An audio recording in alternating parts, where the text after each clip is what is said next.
This very special episode of Star Trek Discovery is not sponsored by the Orville, available only on Hulu.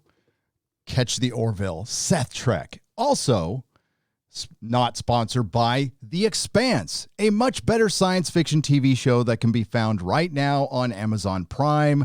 Every episode has been great. Please watch that instead of this. Thank you. Nerdrotic.com.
Thank you.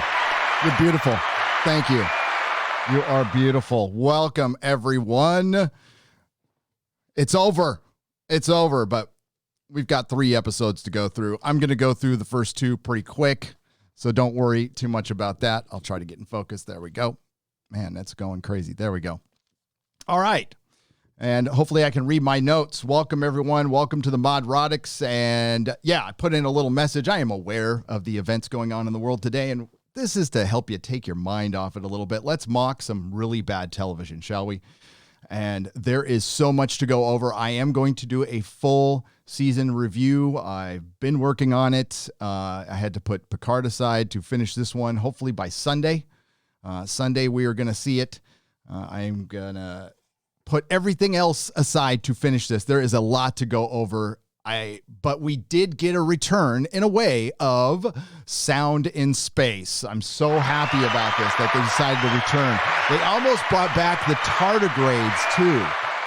And as we know, the court case did not go in Anas Abdin's favor. And if you're not aware, there is a game creator named Anas Abdin.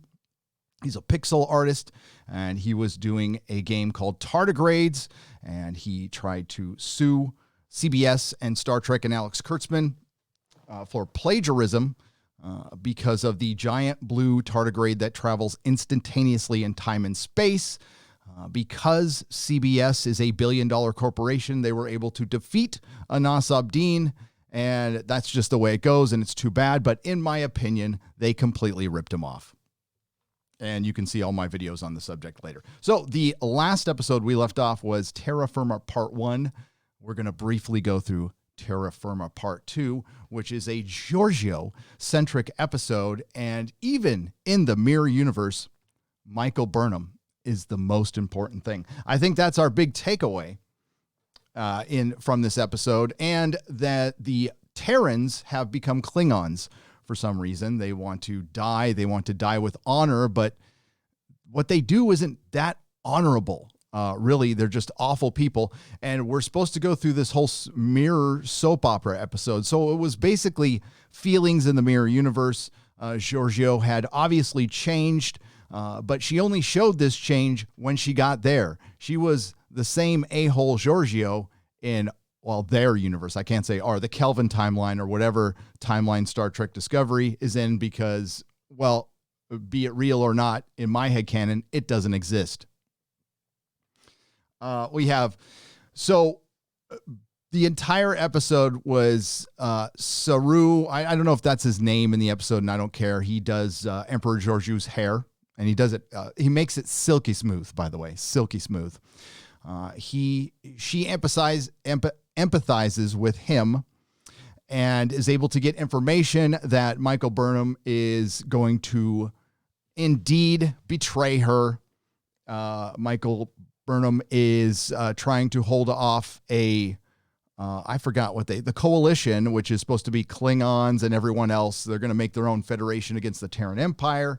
And she thought that Giorgio became weak at this point, and that's why she's going to kill her. Now, there's a lot of talk of Lorca in this episode, but we do not get Lorca because they can't afford to get Jason Isaacs back. And before I get much further, there was 2-part episodes, and essentially the final episodes, 11, 12, and 13 was a 3-parter.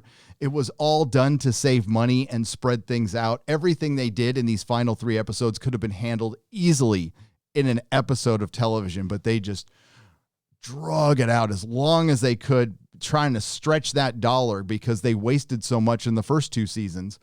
I imagine next season will be shorter episodes, or just everybody will be sitting on a bridge praising Michael Burnham for an hour, which is pretty much what we got, mix in some crying and some hugging. And there is certainly plenty of crying in the Mirror Universe. But I'd like to say that the Terran Empire is very inclusive. It's very diverse. It's very intersectional. And that is stunning and brave and powerful. And I feel empowered, even though I am just a horrible white male. I still was empowered for my sisters out there who can just be just as bad as men, which was, I guess, the whole point of this season. I'm not sure. Space Jesus ends up being Space Jesus in the Mirror Universe. Tilly gets to torture her in the Agonizer, and I just think that is how pretty much I feel. There's a lot of talking to us through the script. It's unintentional. So when they put Michael Burnham in the Agonizer, that's the one lone time where I connected with the character of Michael Burnham, because I was in an Agonizer watching this entire season. Although I enjoyed the Agonizer scenes way more than I should have. I wish they would have gone on longer, but they didn't. And there's supposed to be this big, long montage to show, like, they're trying to break Michael Burnham so she will give up her conspirators. And they show like a 3-minute scene of her denying meals and getting, Tilly is supposed to be this master torturer, and you expect her to bring in a toolkit. No, she just puts her in the Agonizer and presses a button. Master torturer there. She can press a button better than, well, most men, because all the men are incompetent in this universe anyway. Michael Burnham gives in. She snitches out her conspirators with Detmer. Detmer will now be known as Colgate toothpaste actor. Now, I don't know if she was actually in a Colgate toothpaste commercial, but she is a commercial actor, just like the rest of the extras who were cast originally to just be background. And then they got so much criticism, rightly so, because Star Trek is supposed to be an ensemble piece. Yes, we focused on Kirk a lot and Picard, but it was an ensemble piece. And it wasn't a superhero origin like we have sat through with Michael Burnham. So they decided, crap, we're stuck with these actors. Now they need to act. And the only thing they've ever done was, I've saved 50% on my car insurance. And wow, are they bad. And they were cast purely based on their identity, not by their talent. They just went and found a group of actors, and maybe they were the best person in that identity folder. And I'm not surprised nowadays they probably have a folder of just different races. I've brought it up before. There was that think tank that passed around this paper. Robert Meyer Burnett is the one who broke this for me anyway.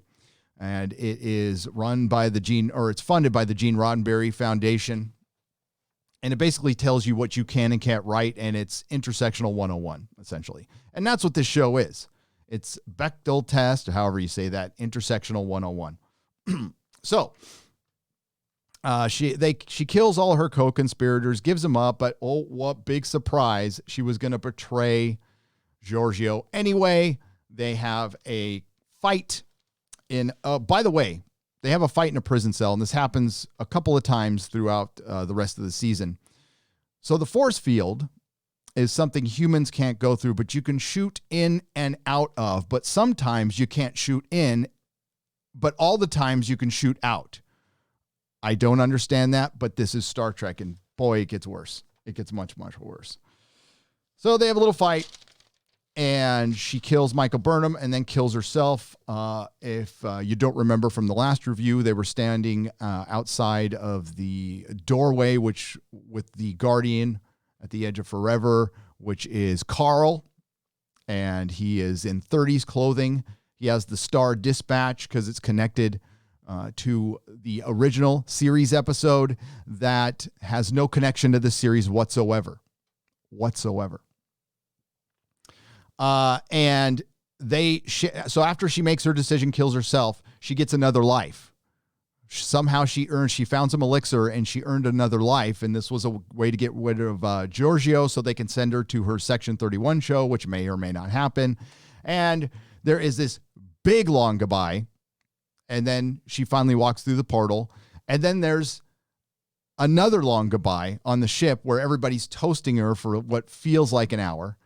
It's a slow motion, softly shot scene with a slow moving panning camera with people kind of moving in slow motion, looking very somber, and then laughing once in a while. And this is where you're playing to commercial actor strengths.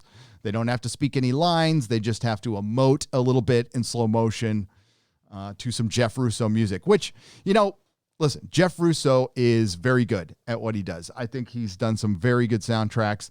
This isn't the best because it's probably, it might be decent music, but it's decent music with, which is trying to distract us from a smell. And sound cannot distract you from a smell. And this thing smells like shite.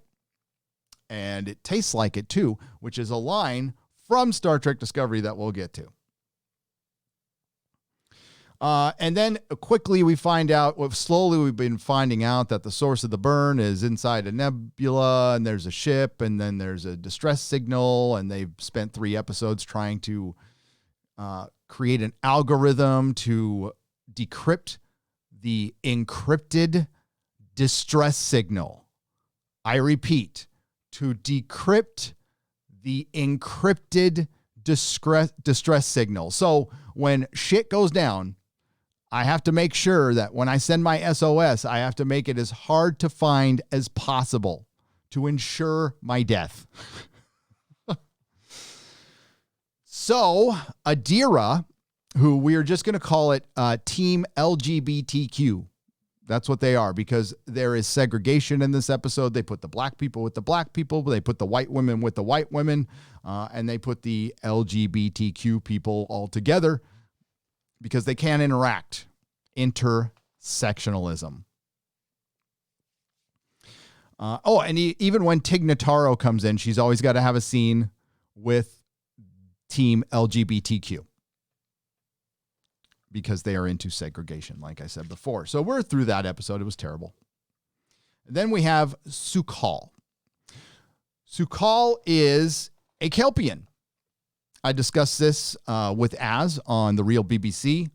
I lost my mind, and I probably said some things on his channel I shouldn't have said. So I'll have to repeat them here just to be fair. It's not going to be nice either.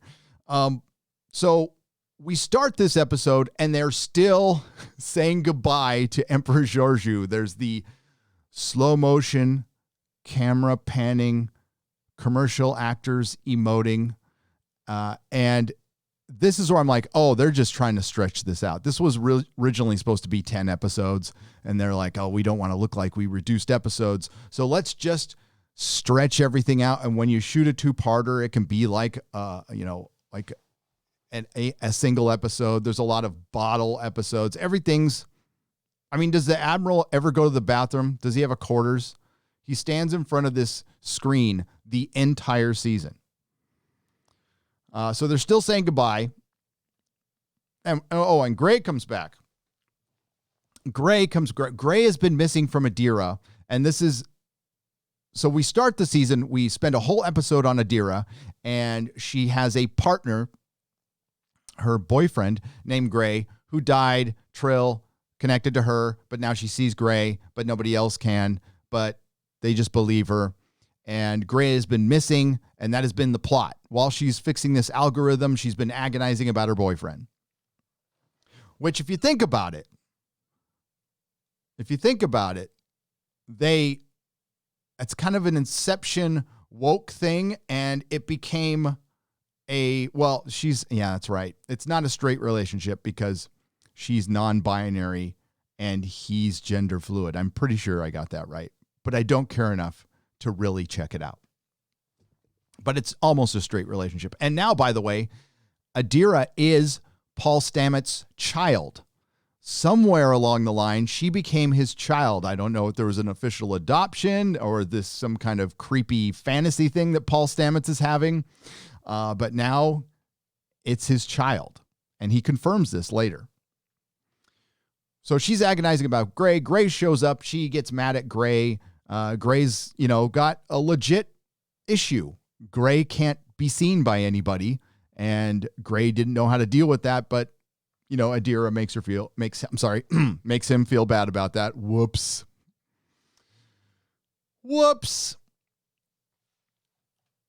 So Sukal is Kelpian, and automatically Saru is compromised, and they've been planting this seed for a couple of episodes that he's compromised as captain because he saw somebody else from his race. And so this distress signal is coming from a ship on a planet inside a nebula. This planet is made of dilithium. The planet is made of dilithium, the thing they're out of. So since the burn, the Federation has basically been sitting in the middle of space with their thumb up their ass. They haven't been doing anything because they haven't tried to find any other way to travel. The Vulcans and the Romulans from Nevar developed a way, but they kept the information to themselves because they thought it could be dangerous while everybody's suffering from the daisy chain or the Orion chain or whatever it's called. And it's just ridiculous. Everything about this plot is ridiculous. So it's been 125 years since the burn. I don't know how long Kelpians live. Apparently a very long time. So there's a child on the ship. They see the distress message, and Saru recognizes that the Kelpian mother has I guess when a Kelpian gets pregnant, they get tattoos on their face. So he recognized that she was pregnant, and there's a child alive on this ship for 125 years by itself on a planet of dilithium surrounded by some crazy nebula that's, remember, impossible to get into. They try and they fail, so they send Book's ship, which is a slab of metal that flies through. It's the ugliest ship I've ever seen. And he's able to get through. But then he passes out from radiation, and then they're able to beam down, and they beam down Culber and Saru and Michael Burnham. And when they beam down, they look different. So Saru looks human, and I think Culber was Bajoran, and I forgot what Michael Burnham is. I don't care. And they find the Kelpian kid there, and he's by himself. He's an adult. And he's crazy or on the spectrum. I'm thinking more on the spectrum. And it's a big he's in a hologram inside this ship.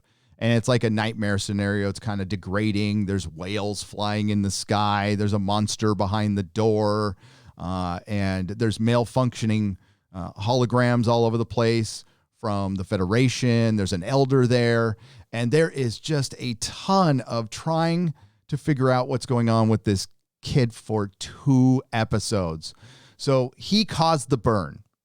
They don't know how he caused the burn. Well, he caused the burn by having a temper tantrum. He freaked out. He had an emotional moment. So, a retarded Kelpian destroyed the Federation.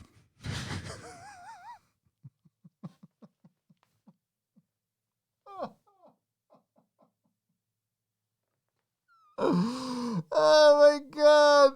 I was laughing so hard that my kid had to come in and see if I was okay. I was laughing so hard and so long when I found that out. Oh, no. Yeah. And just to let you know, they don't take it back. There's no like weird time anomaly.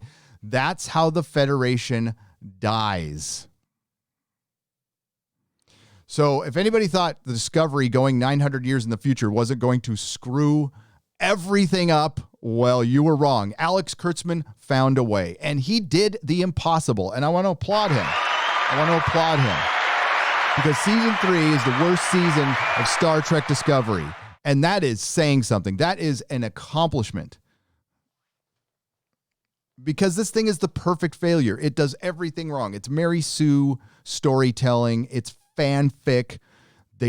It's Star Trek made by people who don't like Star Trek for people who do not like Star Trek. They're trying to make this Star Wars. They're trying to bring in every element. They rip off everything left and right. For Christ's sake, it turns into one episode. We're going to get to it. Turns into a Die Hard. Michael Burnham Die Hard, right down to her taking off her shoes. Yeah. So Saru is compromised, and he is in human form because they ran out of money to apply Doug Jones's makeup. That's my guess. And they're able to make the little Bajorn noses and whatever. So they're trying to talk to the kid and find out. Oh, by the way, there's a arbitrary countdown clock. They have 4 hours. It's very Chris Chibnall because of the radiation. There's a lot of radiation. So they took some radiation pills and they'll be fine, but they're starting to get scabs and everything. So they have very limited time to talk this kid out of here. And he has a little minor freak out. And that's how Michael Burnham figures out it's the burn, and then Culber figures out it's the burn. So how does a organic being have a temper tantrum and it ignites all the dilithium in the galaxy, in the universe? Is there a perimeter? It all happened instantaneously.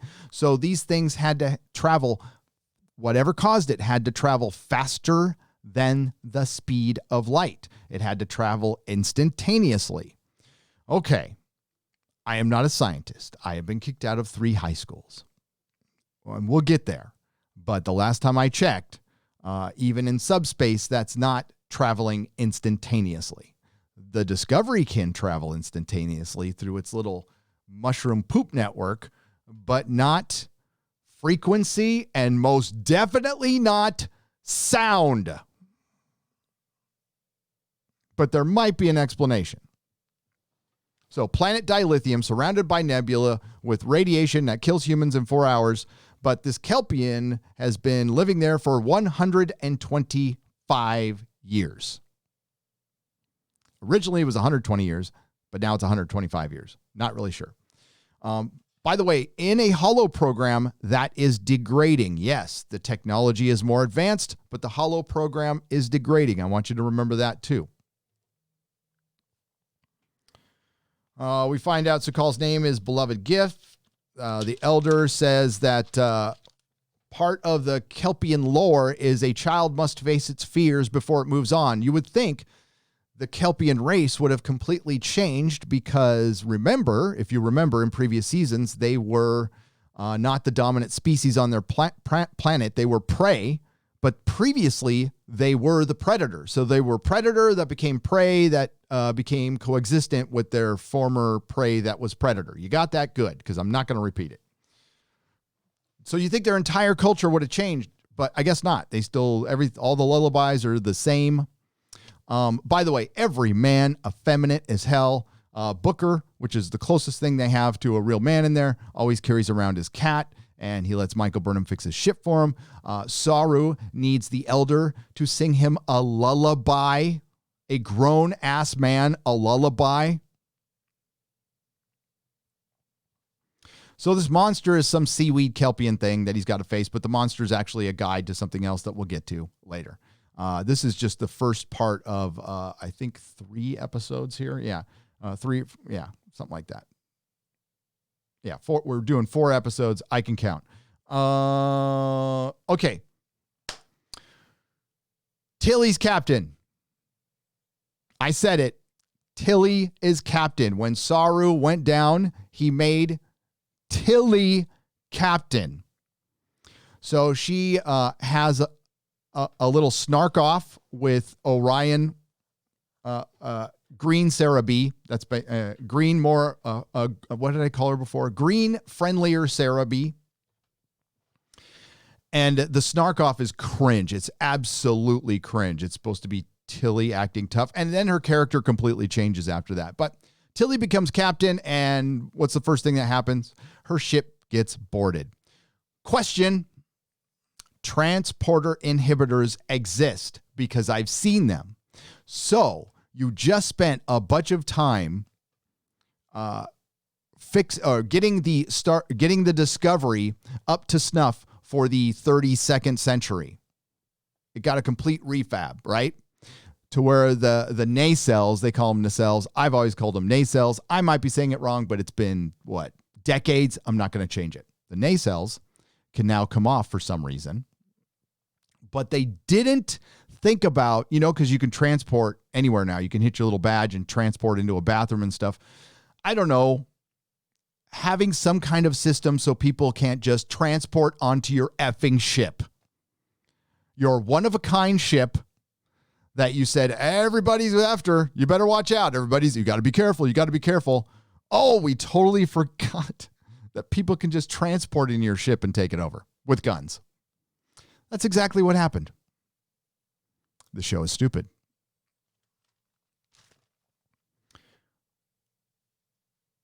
I don't even know what the name of this episode is. There is a something.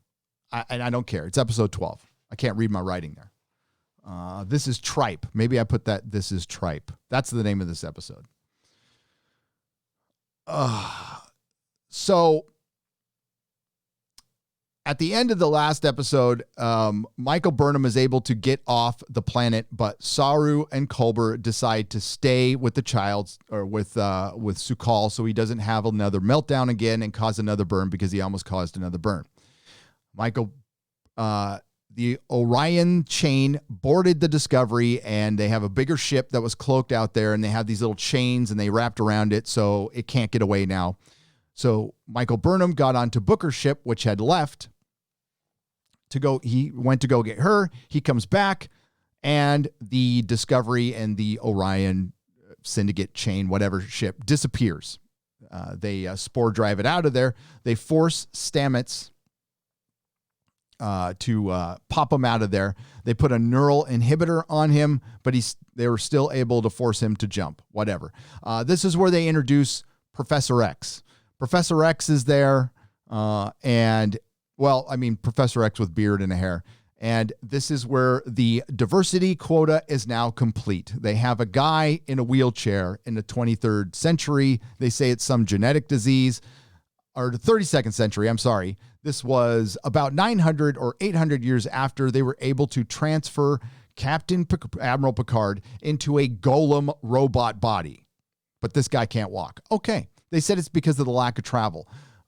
Why would you need to travel? You would have probably had that technology there. They are supposed to be more advanced than the Federation. This is, by the way, they're evil capitalists. Did I not mention that part? That's right. The Orion, Emerald, Green Syndicate, whatever they are, it's because of cash, because they're merchants. They're evil, evil capitalists. That is the villain of Star Trek Discovery 3. This is where we get into Michael Burnham Die Hard, where Booker actually says, "Save the day, Michael Burnham." So they get on the ship. He gets captured, but Michael Burnham takes off, and she's, going through tunnels, and she's got her communicator, and she's sabotaging where she can. They bring back the bad guy from episode 2. And I forgot his name, something with a V. And he's there too. And she's, talking smack to him. He's talking smack to her. Just like in Die Hard, it's terrible. And yes, there is a scene where her shoes come off. Her fracking shoes come off. And it's just her crawling through the tunnels and succeeding. She fights off a couple of people pretty easily. In the meantime, Professor X has got Stamets captured. Stamets is trying to reason with him, figures out he's got kids, tries to talk to him on a human level, finds out that this is a good guy, that friendlier green Samantha Bee. I said Sarah Bee, Samantha Bee. friendlier, greener Samantha Bee. Helped out when he was a kid. So he's loyal to her, but he's actually a good guy. But he's going to experiment on Stamets. But then you find out immediately he's not going to kill him or cut him open or anything. He's just going to do some DNA stuff. And it's the tardigrade DNA that's in Stamets' body that makes him able to use the spore drive. Remember that later. They're just going to make new tardigrades. So they make it sound like it's going to be this interesting scene where somebody's going to torture Stamets. And no, they just have some conversations, and you find out that the guy in the wheelchair isn't that bad of a guy after all. And then I got to thinking, oh, they didn't want to write him bad. They probably had every intention of making this guy an evil scientist who was going to, cut Stamets' skull cap off while he's still conscious or something crazy like that. And then they said, oh, wait a minute. In that paper I brought up, the think tank, the guide to intersectionality, one of the things they said was you have to write handy-capable people capable and nice. You can't write them evil. So they probably wanted to and couldn't. And this is where you write yourself into a warped corner because you are self-editing, because you're afraid to write anybody with complexity. Not that any of these writers can, because they don't have the talent.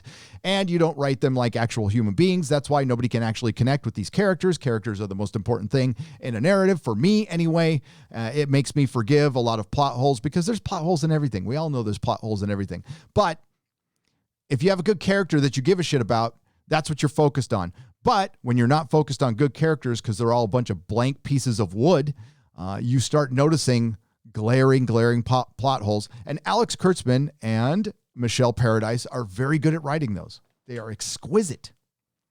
Remember, they have 4 hours on the planet. Arbitrary countdown clock. I don't know how much time has passed. They have blinked out of existence. We don't know how far away they have gone. We don't know how long it'll take to get back. If they have to do it at warp, I don't know. They all want this planet of dilithium. And then while Michael Burnham is doing her Die Hard thing, we have this big negotiation with friendlier green Samantha Bee and the Admiral. And it's a reasonable conversation. She says, she kind of says, I want to go straight. We're going to give up slavery. We're going to give up slavery. And we want to join with the Federation. We want to make money. So we can join with you. We can adapt. I don't even have to be the face of it, right? I don't have to be the face of it. We've made a lot of concessions. And then at the end, the Admiral's all, but you got to go to jail for your crimes. And, and that's good to have Federation ideals. And if this hadn't have worked out, this would have been the worst decision possible. Sure, she's terrible. She even agreed to have somebody that she wasn't a puppet for. But then she didn't want to go to jail. So she's all, fine, I'll just kill you all. And she has the bigger ship. But the Federation stood to their ideals. That's great. So they tried to bring in a little nuance, shades of gray. And then they just, it was stupid. But everything she was saying was pretty reasonable, considering what she's done. But this is the best scene. So they're eating food. And we find out that replicator food, she's eating an apple, and the Admiral goes, it's made of shit. And I'm like, best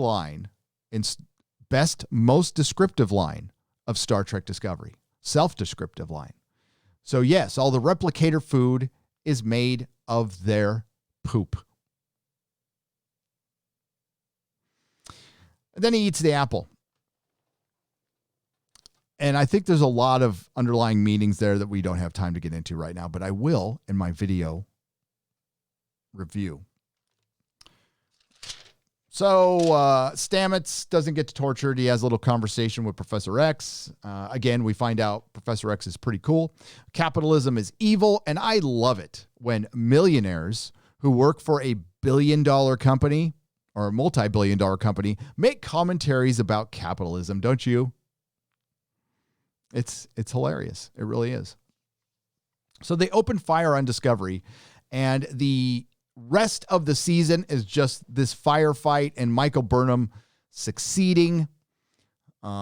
She becomes like a Bond villain. She lets people die slowly. So Tilly and the crew have been captured. They're held hostage, and they break themselves out because the genius, green, friendlier Samantha Bee decided to leave them with 2 whole guards when there's like 10 people there. And the commercial actors work together and get out of it, all while looking very pretty, not a hair out of place, and a perfect white smile. Is it Reese? I've already forgot their names. Reese is one of them. I think that's the Asian guy. And then there's the black communications officer. Then there's Dentmer, who is the cult. So we'll say insurance car commercial actor. We'll say Colgate toothpaste actor. And I don't know, Depends actor. And they take, by the way, everybody looks like, all the bad guys look like Daft Punk. Just like the guys from Picard. There's for some reason, Alex Kurtzman really loves to have bad guys who look like they just got off a motorcycle or got back from or both. Got off their motorcycle, performed a Daft Punk concert, and then became evil henchmen who are easily defeated by women who are a foot smaller than them. So Joan, I don't know how to say her last name. It's whatever, Asawababa. Joan is the big badass. So Booker fights 2 of them, gets his ass kicked. Joan fights 2 of them and doesn't even break a sweat. And you could see that she's about 1.5 feet shorter than them. She's shorter than Michael Burnham. And they're trying to make her as like the big badass. It's not like she's Bobby from The Expanse. Okay. We're just saying. Verisimilitude is very bad in this. So they are able to escape, but then the friendlier green Samantha Bee decides to turn off the oxygen, basically. Life support.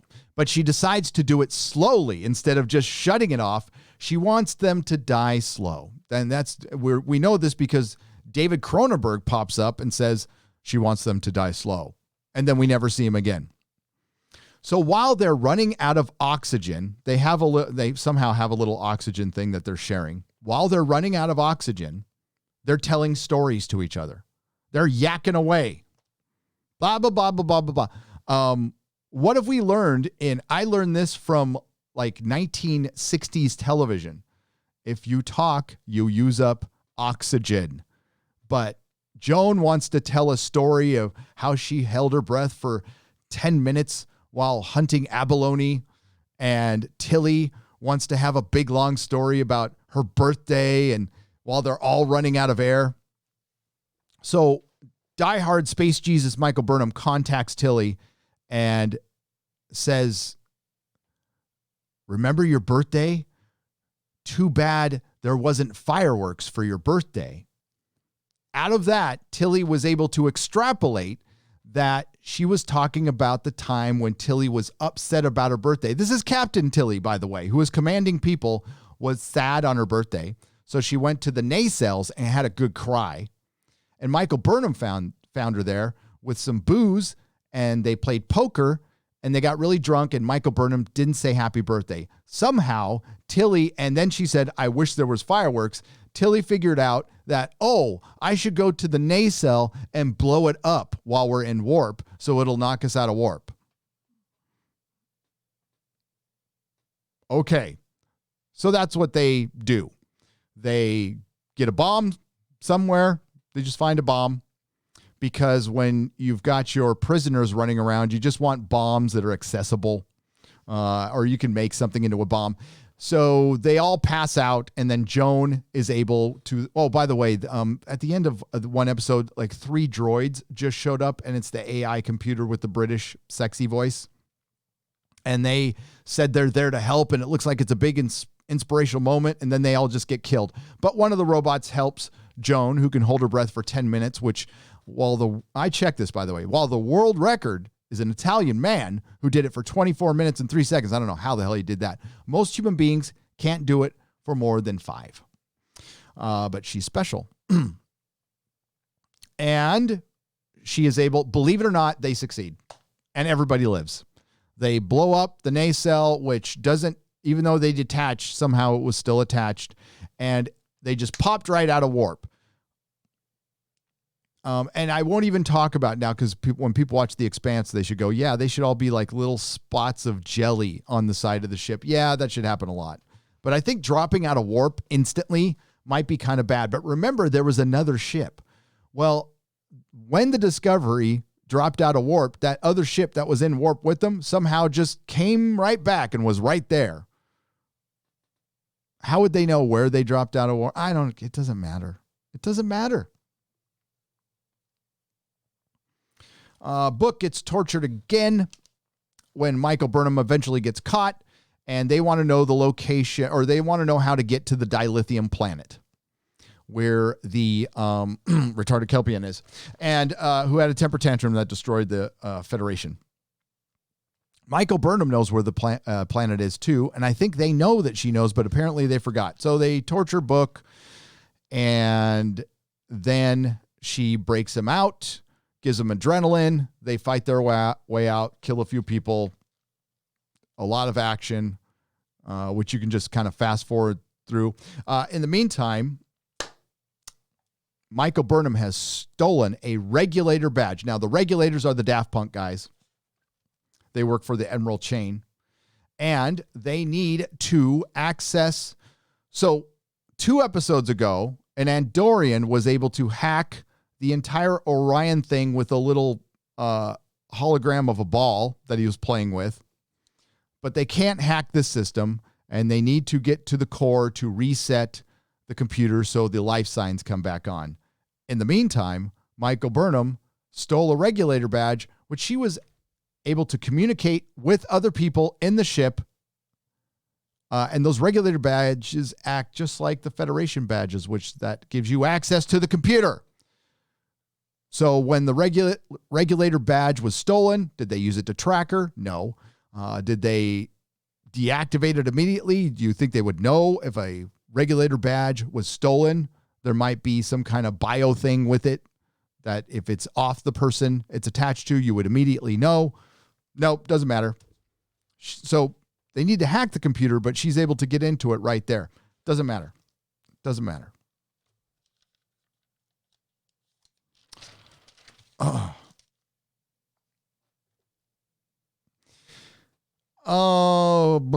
Osira. Okay, then we get back to the Su'Kal Saru scene, which there's a lot of these. So in the middle of the action, everything stops dead, and you're back on the hologram planet, and Culber's looking at the space whales. In the meantime, Adira decided to disobey orders so she can be with part of Team LGBTQ. So she takes some more radiation pills, sticks them in her mouth, and beams down. The reason she does that was when Saru, Michael Burnham, and Culber beamed down, they couldn't access the pills that were on their body because of the hologram. It prevents them from doing it. Again, Saru looks like a human, Culber looks like a Bajoran, and they can't access their pockets, but the stuff is still there. But they suspected that it put their stuff in what a safe deposit box? I mean, like a locker, like at Disneyland? Does it do that automatically? I don't know. She brings down the radiation pills. It buys them some more time. So arbitrary countdown clock has been arbitrarily extended. And all they're trying to do is find out the source of this hologram, find out what happened to Su'Kal. He obviously has to face his fear. And everyone, I figured out what it was the first second we saw him. It's when his mother died. He freaked out when his mother died. And guess what? That was it. He freaked out. He had the weak male who is pretty much, again, on the spectrum, crying most of the time, afraid, 125 years old. We go through all this BS to watch his mother die, which we knew it was going to happen. And we saw what caused the burn. And it was him as a child screaming.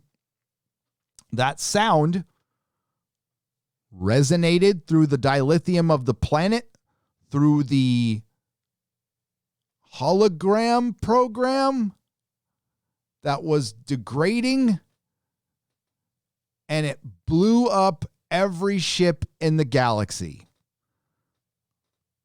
Now, Gray, remember the boyfriend that couldn't be seen? Gray could be seen down there. The hologram, which was degrading, can somehow read Adira's mind, and everybody was able to see Gray. Culber, Saru, Gray was there. So Gray had some time connecting to people, then Gray had to go. Gray's whole purpose was to, this is the best scene. Before they found out the source of the burn, Culber wanted to see what was going on with the ship. He said, I tried to walk out there, but the radiation is much worse. Insinuating that when he walked back in, the radiation got better. Once you're radiated, you're radiated. It doesn't like deradiate when you get further away from the source. Okay. More stupidity. So they sent Gray out there because he's non-corporeal, and he sees it's a ship, which we all figured out, that's degrading, which we all figured out, on a planet that's very hard to get to. Remember, the Discovery could not get to it. It had to be book ship that went in one time and then another time to get Michael Burnham. So they saw the burn happen. It's a child who screamed, and his sound resonated through the dilithium, which blew up every ship. And according to Adira, the teenager, sound is a mechanism. And I guess it is. Again, I've been kicked out of 3 high schools. Sound is a mechanism. It absolutely is. A mechanism for what, though? Sound can still not travel in space, even subspace, because subspace is still in a vacuum. But apparently, this organic being in utero adapted with all the dilithium because it was born next to it, which sounds a lot like River Song, who was conceived in the TARDIS and was able to become a Time Lord because of that, which makes sense in Doctor Who. It doesn't make sense in Star Trek. So this kid was born next to dilithium and became infused in his DNA so much that when he has a temper tantrum, he can cause it to send a frequency. Is that what they were trying to say? Because they didn't say that. They made it sound like sound is a mechanism, and that sound caused the burn. They did it again. They effing did it again. Except this time it's not sonar in space. It's just sound.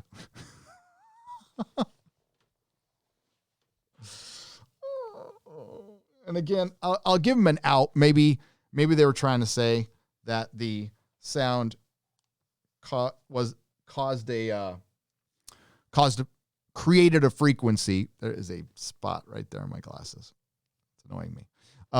That this sound might have created a frequency through the dilithium crystals, but it makes no damn sense. And it's the dumbest thing ever. So a retarded Kelpian destroyed the Federation. That's the end of Star Trek, everyone. The Romulans and the Vulcans live on Nivar. That story is over now, and nobody knows what the Klingons are doing. The Orion Emerald Chain Syndicate is we'll tell you in a second. So out of nowhere, the Vulcans arrive, or the Nivars arrive. I don't know how far they were. I don't know if they had dilithium crystals. I don't know if they traveled at warp speed. So I went back and checked, and the Vulcans and Nivar left the Federation a century ago. But they just figured out, Michael Burnham sent a distress signal, which was she sent a little message to her mom saying goodbye. And then 40 minutes later, there's an armada from Nivar when they couldn't go anywhere fast because there's no dilithium crystals, because there's no warp, and none of it makes any sense. Time and distance has always been lost on these people. So there's a big battle at the end. Michael Burnham fights green, friendlier Samantha Bee and kills her. And she says something like, I never quit. You don't have to quit, Michael Burnham. The plot armor you have, you don't need to. You just walk around and succeed. So Saru is, I'm going to rush through this at the end. Saru is so moved and he wants to help Su'Kal. Su'Kal feels bad for causing the burn. They said it wasn't his fault, but technically it was. It was his fault. And so he's going to take some leave and help him adapt on the Kelpian planet. Everybody's okay. Everybody lives. Oh, Tilly gives up her command. When Michael Burnham gets back on the ship, Tilly gives up her command. Oh, and they destroy the Emerald Chain ship by dropping the warp core and jumping out with the spore drive. How did they do that without Stamets? So Stamets is a precious resource. So Michael Burnham ejected him off the ship so they wouldn't be able to take him, so they couldn't use the spore drive again. Stamets is very mad at Michael Burnham. So they're on the ship. The green, friendlier Samantha Bee is already dead. They need to destroy the Emerald Chain ship, so they drop the warp core, and Booker can use the spore drive because he's empathetic. And they find this out from Professor X, who all of a sudden just switched sides, and he's part of the Discovery crew now because he had to fill out that diversity quota. And Booker is able to jump the ship. There's like a nanosecond of, is it going to make it in time? It's like, oh, you think they're going to kill Space Jesus? They're not going to kill Space Jesus. So they destroy the ship. They jump away. And remember that guy from the first episode we talked about, the one who waited 40 years so he could hang a flag? He was there. That's why this episode is called That Hope Is You Part 2, but it's actually Part 3 of the Su'Kal episode. Again, hope you're paying attention at home and keeping track at home. So Professor X is good now. And he says, oh yeah, Booker can talk to the animals and he's empathetic. So sure, tardigrade DNA, go for it. And he's able to jump. And then Michael Burnham becomes captain. Yep, Michael Burnham becomes captain. They get new communist uniforms, which look like Chi-Com uniforms. And they're gray and red. And it's not very subtle at all. And Michael Burnham is the captain of the Discovery. Saru is going to take an extended leave. They didn't say quit. So she just swooped in on his command. The Admiral was falling all over himself to help her. Everybody was just like, oh my God. And it reminds you of, I don't know if any of you have ever suffered through the Twilight films. I have, because I'm a dutiful husband. Sometimes Mrs. Nerdrotic attends movies with me that she might not necessarily like because she's my date for life. And the same goes for me. So I'll go see her rom-coms that are insufferable, and it's because she wants company. And I sat through those damn movies. And Belle was her name, right? She was the main character. Everybody loved her when she was just an annoying so-and-so. She was the worst human being ever. She was vapid and devoid of character, and everybody loved her. It's the same thing here. So Michael Burnham becomes captain of the communist USS Bechtel Star Trek Discovery, and they are going to use the spore drive to get dilithium that they're going to be able to mine now and get it to everyone. The Emerald Chain is gone, and they're on new adventures, and that's how it ended. They ended it with original series Alexander Courage music, which just was icing on the cake, really. Icing on the cake. The first thing I thought of is my pal Doomcock. His head's going to explode when he hears that. And the last thing I wrote in my notes was communist uniforms. So, to sum up Star Trek Discovery Season 3, Michael Burnham succeeds. They go 930 years in the future. They end the Vulcan and Romulan story. They end the story of the Federation because a retarded Kelpian had a temper tantrum and destroyed and killed millions of people and destroyed the Federation. There's segregation 900 years in the future. All the LGBTQ plus characters have to act with each other, right down to Tig Notaro, who just magically shows up and plays Tig Notaro. She's so good at Tig Notaro. Saru was too compromised and effeminate to be Captain effing Tilly. And then her character changed and she's supposed to be all badass. This is somebody who couldn't even talk to people before. Oh, and not a dude in sight. Just not a dude in sight. I'm saving that one for my review because that's a visual story. I have a visual story I want to tell you with Star Trek Discovery. And that story is, holy crap, through everything, the weakness of men is something that needs to be dealt with. And it needs to be dealt with kindness. Because weak men can destroy entire federations, even from another race. Nice little allegory there. And at the end, they talked about connection, how people were separated and we need to be connected. And they threw up a Gene Roddenberry quote. And it's not Star Trek. I don't care how many. You can put the words there. You can put the logo there. You can put the brand there. You can throw in some original series music. It ain't Star Trek. It doesn't feel anything like Star Trek. They continue. I mean, I can't keep track of everything they copy. I don't know if they copy video games.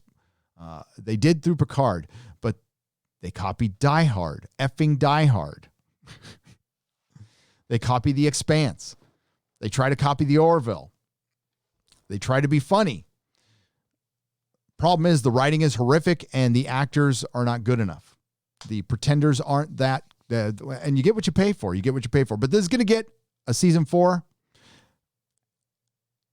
I'm dumbfounded how this happens, especially now, the economy was good a few years back or a year back, but it is not going to be in the future. And like I said in my Doctor Who review, however you feel about the return of Luke Skywalker, and I'll repeat, emotionally, it didn't do anything for me, really. But I recognize what it did for the fans. The fans had a brief moment of joy. That was great. But what it did tell us, it sent a very, very clear message that we are not tired of traditional heroes. And what I mean by traditional heroes is just traditional heroes. I don't mean, I'm not being specific on how they look or what gender they are or how they identify. I'm talking about the hero. You can implant whatever you want in the hero. But we're not tired of him. But the hero has to go through a journey. And Michael Burnham's journey is, you were right all along. That's Michael Burnham's journey. No journey at all. The rest of the characters have to take their journey to catch up to Michael Burnham. It's not a very interesting story. Sonequa Martin Green might be great in other things. Thought she was okay in Walking Dead. That's the only other thing I've seen her in. But she's not very good in this role. And nobody else is either. So Star Trek Discovery is gone. Thank God. Batwoman is just around the corner. The Expanse is still on out there. And hopefully I can catch up on those reviews too. I got to catch up on a lot of stuff. The holidays they put me behind, everyone behind. And let's get to you guys. I hope you're all doing okay out there. Again, I am fully aware of what's going on in the world, and we'll let the non-authoritative sources that you trust out there take care of that, and I'll try to keep your mind off it. That's probably what I'm best at. Grimm's Math. Some would argue that I'm not, though, and that's okay. And I know you're out there. Kisses, Drecky. Grimm's Math, welcome to the proto-molecule level. Welcome to the channel, my friend. I appreciate your support. Raging Raptor for $1.99 in space. Everyone can hear you cry. I've got it. I'm going to use that, and I will give you credit, Raging Raptor. I will use that in my review. Thank you for the $1.99. The great Mark C. For $5. Never seen an episode of Jodie's Dr. Pooh and the Turtis and got rid of Star Trek Discovery after season 2 premiere on YouTube. Thank you for taking the bullet. You are most welcome. And let's keep in mind what a failure this show is. It's not trending today. Let's go check. I'll check right now. It's a season finale. Even Doctor Who was trending. And that was because there was a new companion. Well, let's go to Twitter. Henry Cavill's Superman. Somebody is missing, and some politics stuff. Sorry, I had to like one of Gina Carano's tweets. Jack Beers said it best. This is kind of the review quote of the year for me. I put it up on Twitter, and I said STD quote of the year. And he has a picture, a screen cap of Michael Burnham going, which is why we have to eject the warp core and blow our way out. And Jack Beers says, because big booms make STD fans look up from their phones. That's exactly what this is. I always try to give credit where credit is due. Mecha Random was the first person I heard say that Star Trek Discovery is something made for people with ADHD who are, checking their messages, and they can occasionally look up and know what's going on in the story because there's nothing going on. And I think that's a very apt description, to be honest with you. So we got Elizabeth Barlow for $5. Hail, Gary, can I say finding your channel helped distract from what's going on in the world? Yes, you can. I can at least learn how not to write from this drivel. Yes, this is, if you do everything the opposite of Star Trek Discovery, you should be able to write War and Peace.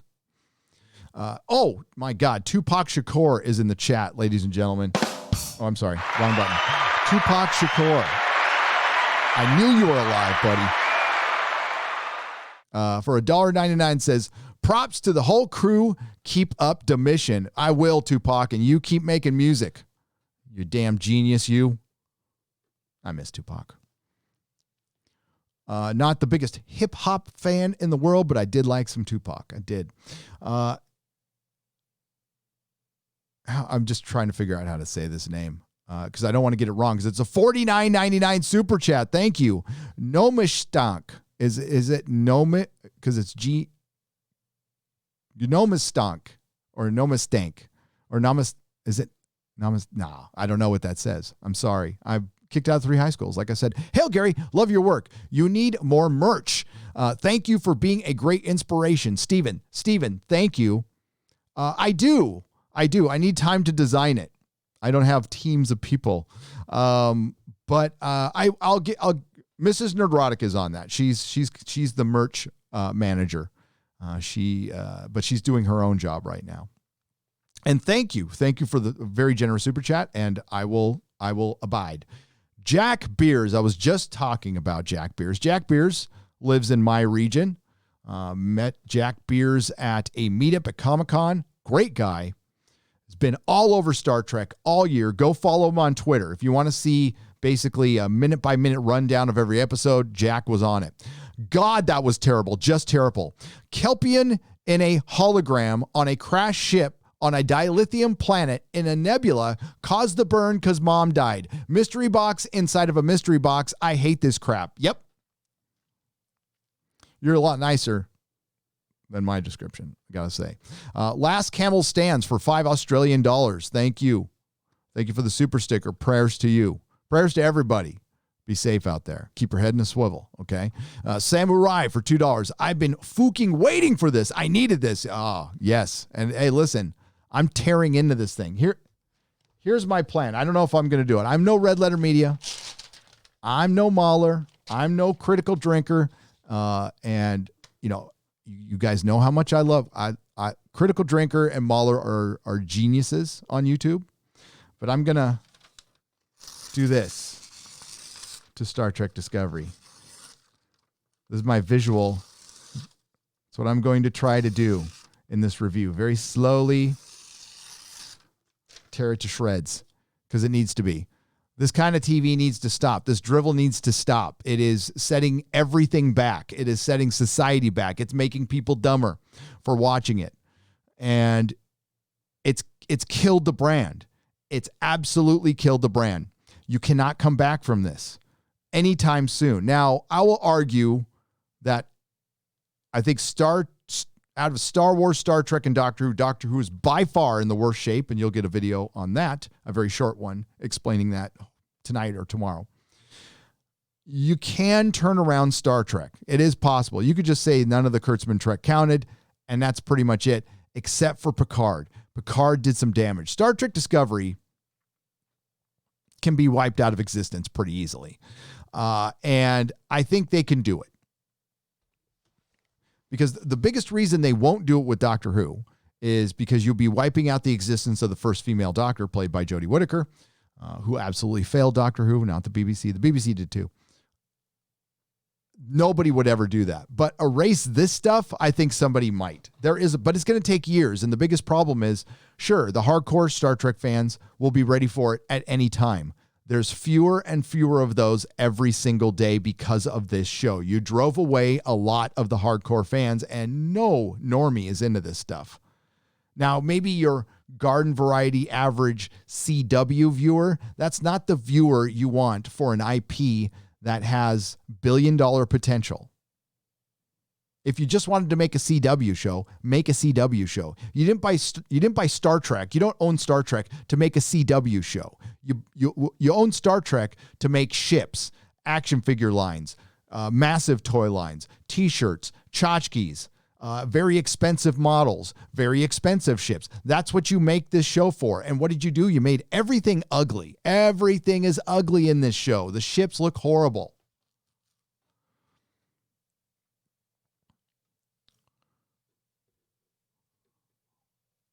So you've damaged the brand so much that there are no kids watching this brand. So let's go to the ratings a little bit. I'm going to discuss the ratings. Star Trek Discovery Season 1 was on terrestrial TV. It was getting around 1.5 million to 1.8 million viewers per episode. It didn't go up, didn't go down. It stayed the same. The most important part was the 18 to 49 demo. That is the people who buy stuff, okay? That's the people the reason Star Trek was a billion-dollar franchise was because those 18 to 49s bought ships, bought action figures, bought shirts, bought all the books, wanted to know all the damn lore. And Star Trek and Doctor Who and Marvel Comics and DC Comics and Star Wars all thought there was this untapped female audience that would do exactly the same thing, that would obsess over the show exactly the same way the boys did back in the day. There are certainly a lot of women out there who do. Not talking about you. As a matter of fact, Star Trek and Doctor Who have never had a problem with a female audience. I've never seen that. They've massive female audience for both. And they've driven them away. They've driven them away because this is bad. It's woke. It's filled with intersectional feminism. But they don't even do that right. They make the women look like arseholes and incompetent as hell. And it's because the writers are incompetent. But they were under this false assumption that audience was out there. It's not. The show isn't popular. Not enough people are watching it. So in that 18 to 49 demo, they get about a 0.1 to a 0.13. That is the percentage of people in the entire demographic. It's not the percentage of people within the amount of people who are actually watching that episode. That's the percentage of people who are watching the show in the entire demographic. And that number is 120,000 people in the United States of America, a country with 331 million people.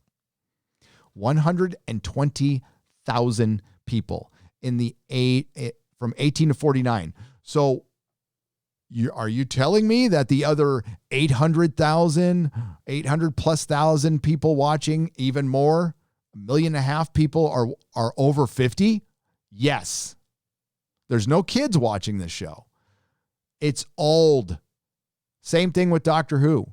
It's an old audience. Most of the people watching it are reviewers and 50-year-old dudes who can't let go because Star Trek is part of their identity. I don't know. Star Trek isn't ingrained in the fabric of America like Doctor Who was ingrained in the fabric of the British public, the British consciousness. But Star Trek's the closest thing we have. And it's been systematically undone, dismantled, vandalized, pulverized by Alex Kurtzman. And now I've said my goodbyes to it. I said that last year. I'm not even, it can be frustrating to watch, but it's unintentionally funny as hell. Like this season, I laughed the most. And I said in my tweet, I I think it gives Batwoman a run for its money. Now, it's not quite as funny as Batwoman is. And I think next season of Batwoman will be hilarious. But it's getting pretty close. Gary, the future depicted in this show is now going to be our future. The writers of this show have the same beliefs and logic as all three branches of government, says Nathaniel Larson for $10. Yes, and this show is a platform. That's why it doesn't really need to entertain. It just needs to sustain. They aren't interested in growing the audience anymore. This episode wouldn't have brought in any new viewers if they just watched this one. And they wouldn't, if Star Trek was a success, they wouldn't need to do things like put Lower Decks on Amazon Prime in America, competing against your own streaming service that apparently is having a very hard time getting off the ground because Viacom has had to hire some help for Samantha Watts, I believe her name was. Lady Greymaster just told me that she needs some help now. Paramount Plus, the launch may not go off on time. And if it does, it's not going to be that smooth. And it's DOA. It's dead on arrival because Paramount Plus is just CBS All Access. They're just giving it a rebrand. That's all. And it's a shit streaming service. There's always sound delay. There's pixelization everywhere, artifacting everywhere. It looks awful. So that's why they have to put their other shows on Amazon Prime, because they need the money.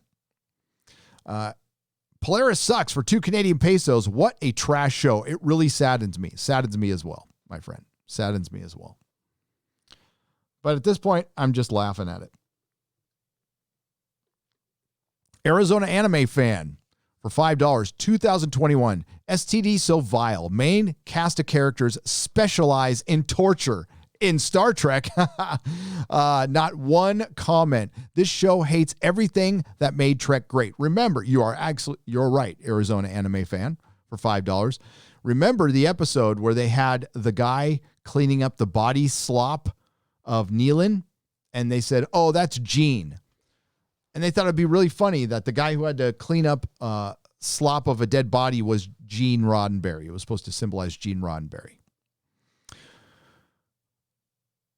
Pup Shepherd for $5. I had to stop watching Discovery. It's like James Cameron's Avatar. It feels like an SJW promo video with space stuff happening in the background. That's exactly what it is.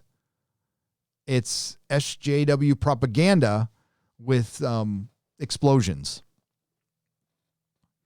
Thank you, sir. Ryan DeLucci for DeLucci for $4.99. Thanks for the escapism as usual. It is desperately needed today. You are quite welcome. Yes, it is. I need it too. It's really fun. You know, it's fun. I can't get into it. It's having conversations with your kid about this stuff. That's fun. Christian Delorme for 5 Canadian pesos says, "Hail, Gary. Ever been in a Turkish prison? Ever seen a grown man naked? Do you like it when scraps rubs up and down your legs?" Thank you for the 5 Canadian pesos. Christy Ann Solis for £5. Your reviews and live streams have been keeping me company on the bus lately. Love your work. Just a small way to show thanks for the entertainment. Christy, I appreciate it. I hope I made the bus rides better. Are you able to ride the bus? I see a British pound. Are you locked down, or was that in the past? I hope you are free to be you. And I appreciate the support. And when we can travel again, I will be in the UK almost immediately. I had a trip planned, had to cancel it. I had a trip planned last April, had to cancel it. So I'll be out there for a meetup and just go see the homeland. Last Camel Stands for $5 Australian. Star Trek Discovery is mental. It's bonkers. It's ridiculous. It's ridiculous. Thank you for the $5 Australian. Christian Delorme for 5 Canadian pesos. Hey, Gary, have you ever seen a grown man named or naked? I think you meant to say naked. Yes, unfortunately, I have. Naked, he says, for $5 more. I gotcha. Shout out to Drunk 3PO. Shout out to Drunk 3PO. And he's there for $4.99, showing my support for my good friend. What are you doing, dude? Thank you for the super chat. I appreciate you, dude. Congratulations on all your success. Everything you have done. Drunk, you've earned it. Okay? It's okay. You earned it. You don't have to feel bad about it. It's something you earned with your hard work. So enjoy it. Absolutely enjoy it. And don't, unsolicited advice for anybody who wants to do anything creative, any plan you have in your life, any goal. We still have goals. I don't do black pills here. Sorry, I'm not a black pill person. I figure we're going to forge ahead no matter what happens. And you still need to have goals in life. You still need to do stuff. Don't let anyone slow your roll, ever. And it sounds simple, but sometimes that means editing your life a little bit. Know what I'm saying? Peanut Brittle for $5 Australian. Let's all hail Queen Michael Burnham of the Federation. I'm surprised they didn't call her that. They might as well. Let's see if I can pull up. Let's see. Jack Beers probably has a picture of Queen Michael Burnham in her communist gear. There's there it is right there. That's good. Let's see if this works. It may or may not. I don't know. I didn't set it up in advance. Give me a moment. There you go. There is Queen Michael Burnham in her communist gear.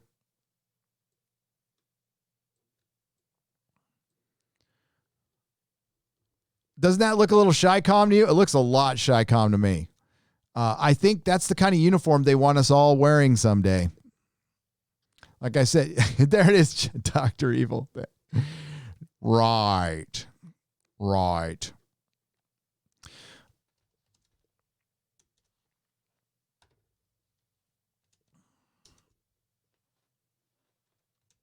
Where was I? Thank you again, Jack Beers, for providing being an unintended producer of this show. Finbar Hooley for $5. I congratulate and celebrate your ability to watch Star Trek Discovery while being and remaining sober. It is a test. I have to call my sponsor after every episode. No, I'm fine. I did have to. I usually just kind of wig out a little bit in my group chats, or I'll text Az or Jeremy in the middle of the night. Jeremy doesn't want to hear about my Star Trek complaining, but Az will listen once in a while. And Doomcock too. Laughing Man for 5 Canadian pesos. So future Star Trek is now Dune, one planet with only resource for interstellar travel. Oh, I didn't even think about that. Laughing Man. Well done for 5 Canadian pesos. They're ripping off Dune. They're ripping off Dune. You see? They rip off so much shit, I can't even keep track. Brian Lewandowski for $5. Been a Star Trek fan for 25 years. Did not watch a single episode from the 23 weeks of Star Trek. I will stick to prior to 2005. Picard killed it. Yeah, Picard did the most damage. Star Trek Discovery is bad. Picard did the most damage to the brand because it was Patrick Stewart's idea to make Picard an entire show based on white guilt. Dr. Scott must be shot. Dr. Scott must be shot. Kill him. We can use the parking place. Sorry, that's from Rocky Horror. STD would write Davros as a lovable, misunderstood misfit with loyal helpers that help him further in his peaceful cause while exterminating folks. And they would have deserved it. You're right, Dr. Scott. Christian Delorme for 5 Canadian pesos. I picked the wrong week to stop sniffing glue. Yeah, I picked the wrong century to stop sniffing glue. Oh, no, I never sniffed glue. I never went down that far. I never, ever shot up anything. As bad as I was on drugs, I never put a needle on my arm, and I never sniffed glue. Jessica Butler for 5 Canadian pesos. I bet Alex Kurtzman is into leather bars. You bet? He seems like a bit of a submissive to me. A bit of submissive. Christian Delorme for 5 Canadian pesos. Canada loves you, Gary. Cheers. And I love the Canadian people. Very sorry about your ski instructor leader up there, but no, we love Canada. Here, I haven't been there in many, many years. I need to go back. Last camel stands for $5 Australian. Kelpian? Woof, woof, right? He's a Kelpian. Big Worm for $5. Hail, out and about and haven't watched this week's episode. Wanted to give support during the stream. We'll watch it later. You don't need to. You really don't. Keep up the great work. Live long and prosper. Live long and prosper, my friend. This show has managed to do that. I don't know how. I just don't know how. Only Roddenberry can be heard screaming in space, says Rob Atlas for $2 right now. Yes, I think I can hear him. Andre Antonio Gonzalez Caceres for 75 euro. It's Uruguay? UYU. We'll just say dollars.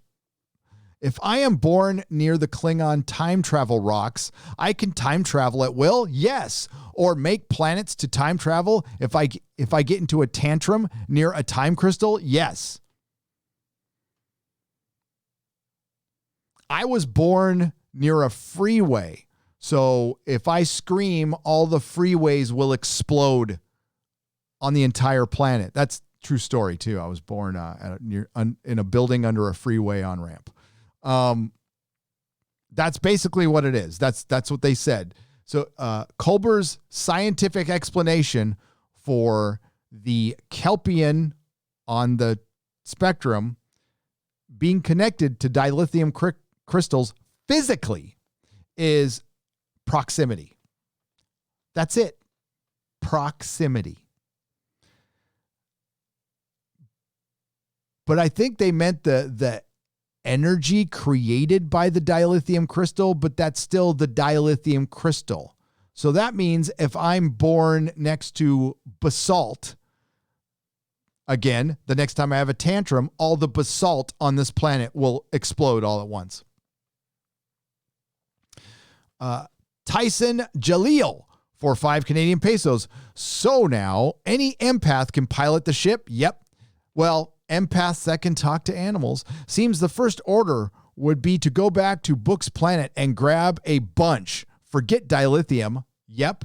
And if Professor X knew that when he was working for the Emerald Chain before he decided to become just one of the good guys, and they just let him on the crew and it's fine. It's fanfic. It is fanfic. Everybody was friends. We all hugged. We smiled. And we had a lot of strong, powerful women being strong and powerful and empowered. And in their empowerment, they were stunning. It was stunning empowerment of power, of women doing things like fighting and being awesome and running around. And I didn't even mention, there was a big fight in the lift, in the elevator, in the lift. And you got to see the inside of the Discovery. And it's this cavernous, what the fuck? It's huge. And it doesn't travel in tunnels. They just, so the lift floats. It floats. And there's other lifts and it creates like a little frame as it's going. And it looks like they're inside the Death Star. It's ridiculous. And they did that in season 2 as well. Soy Man the Sorcerer for £2. I thought you were going to delete your Twitter. I am. Uh-oh. We are experiencing some buffering. I forgot. I am behind on a lot of stuff. I didn't say delete. I said leave. If I keep it up, it'll be to share stuff, but not interact. Soy Man Sorcerer for £2. So that is my intention. Things had gotten better on Twitter over the last month, but yesterday was a nice reminder of how effing bad that thing's. And I want to nuke Facebook as well. I have to think about it though. I have to think about that because there are a certain amount of people who don't get notified.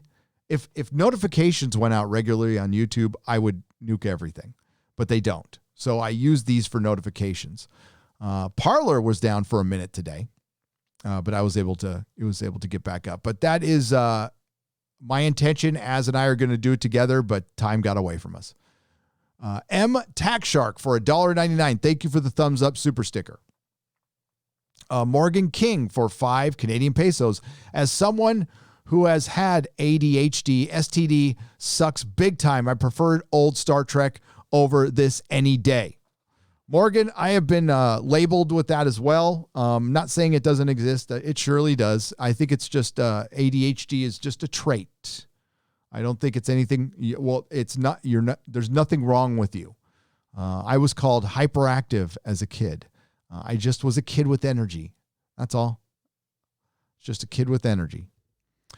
There is ways to treat it without drugs.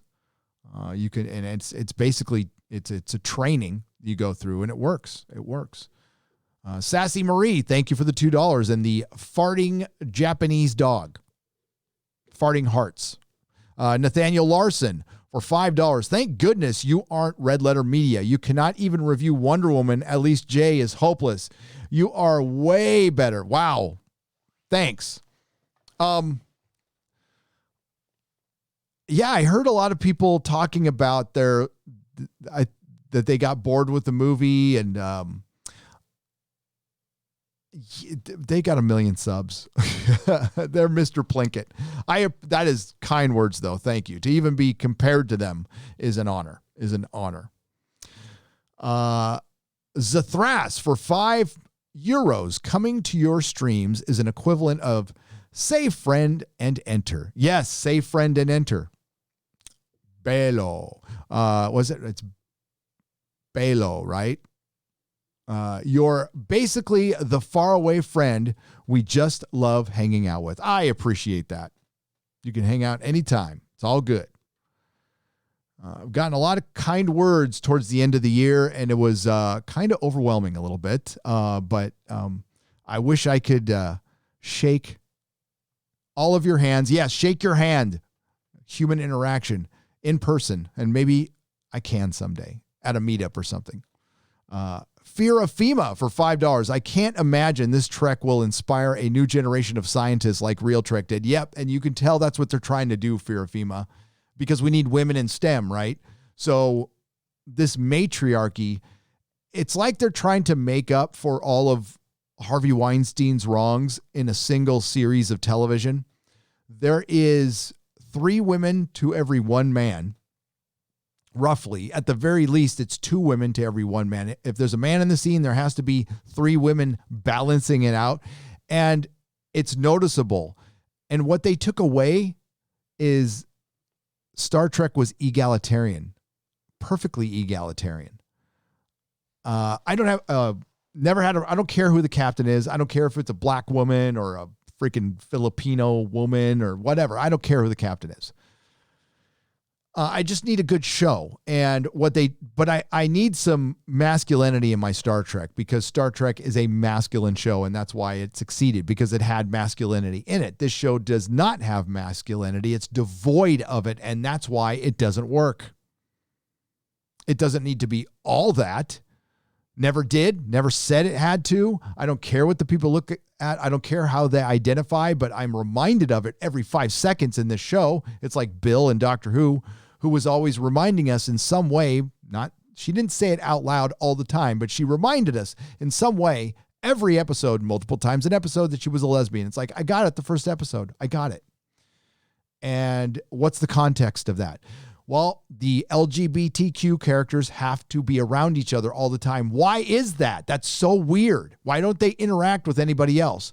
Why did they make Gray an imaginary boyfriend? Why couldn't they have just had him on the bridge, write the character that way? Why did they do that?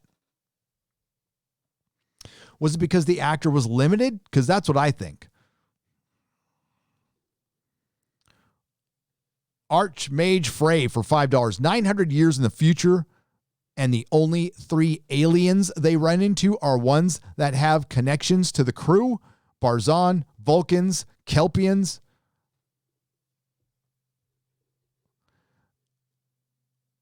And they ran into, I'm forgetting the name of that alien again. The one that was in the short trek. That was the ice cream girl. Is that the Barjan? Okay, that might be the Barjan. No, that's not the Barjan. The ice cream girl who could recrystallize dilithium, which they obviously forgot about. I forgot what her race was. It was one made up in Star Trek Discovery. One of those, a woman, there was that alien race, which I don't care about. I don't care enough to know. Monahar Rajan for $4.99. All liberals want to talk about is diversity and crap, but keep having female leads, and also women aren't a minority. They are the majority in this country. They, specifically white women, they're not a marginalized people, as they say it. I don't use that term. We are individuals, and life isn't fair. And the sooner I use my I statements, the sooner I come to terms with that, the better my life will get immediately. Knowing that things aren't fair, I'm probably going to get screwed over. You know what? I'm not a perfect person. I'm going to be put in bad situations, and I won't read them well all the time. That's life. People will stab you in the back. That's life.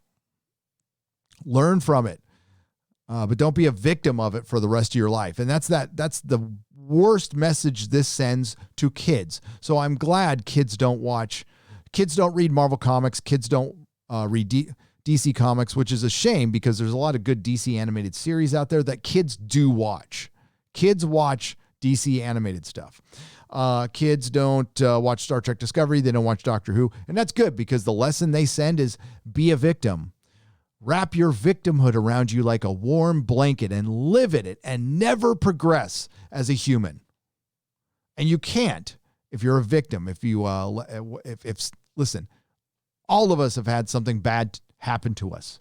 To varying degrees out there, something bad has happened to us. Whether you're a kid, abused, adult, divorce, death, neglected, whatever. We all got something, and we all have to move past it at some point. And that victim mentality is one of the most unhealthy things that's pushed by Hollywood all the time. And they want you in that mentality so you are at home, so you don't go out and interact, so you're insecure, so you rely more on escapism. Escapism's good. It's necessary. You need it. Times like this, we need it for short periods of time. Who are these people trying to educate? Nobody watches it. Crow T Robot. It's like that follows up my statement right there. Synergy right there, buddy. The Crow T Robot, the Satellite of Love for $5. Satellite of Love is one of my all-time favorite songs. I like the Jane's Addiction cover of it though. Michael O'Hanlon, welcome to the proto-molecule level. I appreciate it. Kai MFS for $5. By the way, I've got something special. The proto-molecule level is just for support, and I thank you for supporting the channel, but I got something special for you guys this Sunday because I'm gonna open up the member stream to the proto-molecule level this Sunday. We're going to start doing that once a month. Kai MFS for $5. Bad sci-fi makes me sad. It does, because there's not that much sci-fi out there, Kai. And when it's bad, it discourages people from making more of it because it's so expensive to make. That's why when fantasy's bad, it's like you're never going to see another one for a decade. Going to read my book to feel better. If anyone else needs to feel better too, it's available on Amazon. How's that plug, Gary? Well, it's coming. It's coming. How about, can one of the Nerdrotics put the link in the chat for Kai's book, please? I would appreciate that. Kai has a book. We will go to it in just a moment. It's that Burns Man of Steel #1 Direct Market Edition. Oh, is that the Burn Man of Steel #1 Direct Market Edition on your spinner rack? Yes, Mark C. The brilliant Mark C for $5. It is indeed. It's all of them. It's the entire run on that on my rack. It's one of my favorite runs of all time. It's one of my favorite Superman stories. It might be my favorite Superman story of all time. Samurai for $2. Any chance STD gets canceled? Is it funded? It is funded for a season 4. They are currently filming it. I think it's done after season 4, and that's just my speculation. I've got nothing to back that up. Nobody's watching the show. Nobody's talking about the show. Is there a chance that they shut it down? Sure. It depends. Paramount's in bad shape. CBS is in bad shape. The Stand has been a miserable failure for them. Christopher Gorey for $19.99. Gary, an unfortunate side effect of a med I'm on is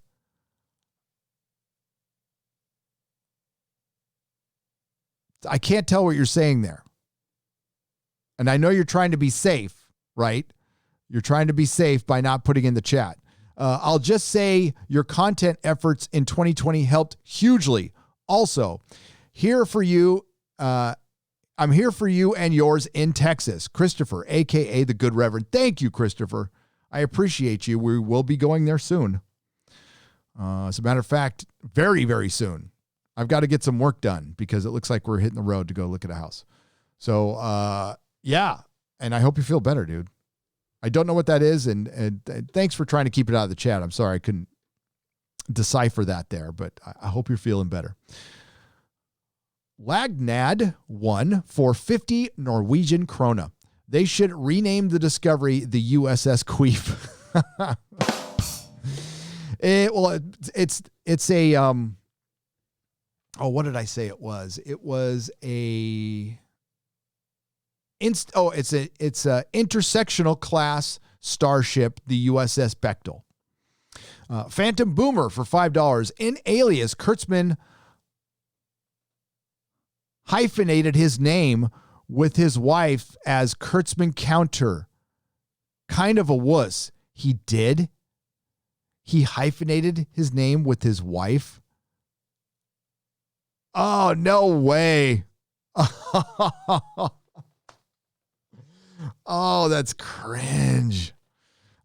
Listen, if people want to, people can do what they want. That's fine. That says a lot. And why did he stop doing that? Is his ex-wife? Are they still married? Why did he stop doing it? Now, you know what? If you want to hyphenate your name, I think it's pretty lame to do it as a dude, but if you want to do it, it's your choice. It's your choice. My wife offered to change her last name to my last name, and I told her no, because she had a professional name in her career. Plus, Beekler's not a great last name. I mean, I love my dad, and I'm going to carry it on, but she had a better last name than me, so it's fine. And my kid got my last name, so that's good. Monopoly Loser 2, welcome to the proto-molecule level. I appreciate it. But if your name's hyphenated, it's fine. However you want to identify, I got no problem with you. But Kurtzman doing that just for a short period of time says a lot about him. He's a tryhard. Kurtzman is the guy, and listen, we've all been this guy and gal at one point in time, but he's the guy who was never cool enough to sit at the cool kids table. And he had to buy his way in. And a good friend Jeremy reminded me of that analogy the other day, and that's Alex Kurtzman. A loquacious primate for $5. Hail, Gary. While the recent loss of my friend weighs heavy, and I'm sorry, I heard about that before. Sorry, buddy. It's fun to laugh at just how bad this show is at being Trek or entertaining sentient beings. Yeah. I would think that even if you left it on as background noise for like your cat or your dog at home, they'd want to change the channel. Stetson's Gold. Thanks, Lucretius. Hope you feel better, buddy. I can't even pretend that I've seen a single episode of Star Trek Discovery. I just watch Cobra Kai instead, and that's what you should do. That's another recommendation. Glad to be a member, my dude. Stetson's Gold for £5. I'm proud you're here. Thank you very much. Ask Chabs for 5 Canadian pesos. Hail, thanks for watching this garbage so I don't have to. I almost pissed myself laughing when you said a retarded Kelpian had a tantrum and killed the Federation. Yep, that's what happened. It's that bad. It's that bad. Oh, Grimsmouth for $5. Harking back to the days of Rick Berman, Ira Stephen Bear, Ronald D. Moore. They could write and run things around the Star Trek Discovery writers. Star Trek Discovery writers couldn't write instructions on a pack of matches. Ronald D. Moore, Ira Stephen Bear, Rick Berman. Rick Berman was a guy I used to be so critical of, man. I have apologized to him publicly. He doesn't know who I am, but I have talked long shit about Rick Berman. I humbly, regretfully apologize for everything I've ever said about you, Rick Berman. I had no idea. I didn't appreciate you at the time. I'm grateful for the time we had, and I hope one day you can forgive me for being so wrong. Because I have never been more wrong in my life than I was about Rick Berman. Dude ran multiple shows, varying degrees of quality, but they were all good, and they were all Star Trek. They were all Star Trek. Now, some were great, some were just pretty good, but they are Shakespeare compared to this shite. Ira Stephen Bear, genius. Ronald D. Moore, genius. Nothing bad to say about those guys. Samurai for $5. So did the burn explode all the dilithium in the UV, the universe, galaxy, or just the surrounding quadrants? What was the radius of the explosion and why in 3 different places? I don't know the answer to these questions. They needed 3 different places so they could triangulate it. They wanted to say triangulate a lot. Why in 3 different places instantaneously? So let's get back to the instantaneously thing that I mentioned at the beginning of the live stream. Was it a frequency? Because even if it's a frequency, as far as I know, again, I am not a scientist. I have been kicked out of 3 high schools. I've read a lot of science fiction. I've read a lot of comic books. But I don't think a frequency I don't think anything travels faster than the speed of light that we know of. Now they have subspace, which is warp, right? And by the way, there's a bunch of junk in subspace, and Booker was able to go through it and dodge the junk. Speed doesn't matter. When they dropped the warp core, it just dropped really slow and then it stopped. Whatever. Doesn't matter. So how did all the ships explode instantaneously when there was a source? The source was caused by a sound. That sound traveled outside of the ship with no atmosphere. There was no atmosphere on the planet, but they showed a shock wave, which could have been, I don't know. I don't know if there's an explanation, but I don't think there's an explanation for it happening instantaneously. Just like when they got the 7 red angel signals all at the same time, except they were 150,000 light years apart. And the red angel signals were light, red light. Yeah, that's what we're dealing with here. Legalize adulthood for $25. Gary, on the Unsafe Space chat yesterday, I said that 2 of your best qualities are your humanity and your gratitude. That's why we love you, bro. Oh, well, thanks. I couldn't see, I saw part of the chat. I couldn't see all of it, though. And thank you for the kind words. You didn't have to do that. Legalize adulthood. Thank you for the $25. I appreciate that. I do. And I am grateful for you all. You will never know how grateful I am. We would have been so screwed if it wasn't for this YouTube gig. Did not expect it to be the one thing that holds everything down for a little while, but here we are, just dealing with it day by day. And thank you again. Bird of Prey 5 for $5. I'm officially blue pilling. All hail Michael Burnham. Tilly is stunning and brave. Oh, I loves us all. Jet Reno, so smart. Hashtag we are Starfleet. Namaste. We are Starfleet. Namaste all. Oh no, we've lost Bird. He's gone over. No. It happens to the best of us, buddy. You're going to go full shill Star Trek Discovery now, aren't you? I still love you, Bird. They got him. We might need to have an intervention with Bird of Prey. I know there's COVID restrictions right now, but I think this is a matter of life and death. Samurai for $5. I just tried to explain Star Trek Discovery to Trek fans that skipped STD. A gynecological doctor tells a... Oh, okay. I got it. You're trying to miss... Okay. So a gay doctor tells a transitioning ghost will find a way to make you seen by everyone. Confusion. That's a good description of what happened in this episode. An LGBTQ plus doctor tells a transitioning ghost will find a way to make you seen. There's symbolism there, Samurai, because people want to be seen. They want to be noticed. Well, that's usually why people have blue mohawks, tattoos. They want to be noticed. You don't get those things if you don't want to be noticed. Nothing wrong with that. I don't know, that's why people wear attractive clothing, go get their hair done. They want to be noticed. It's why people sometimes transition because they want to be noticed. And it's no different than a blue mohawk sometimes. Remember, Janeway let the Maquis join the crew. This is true. I know it was under extreme circumstances, but they were also bad guys, kind of, in the show. Sci-Fi Freak for $5, and that's one of the biggest failures of Voyager. That they could have played, it should have taken an entire season for the Maquis to adapt.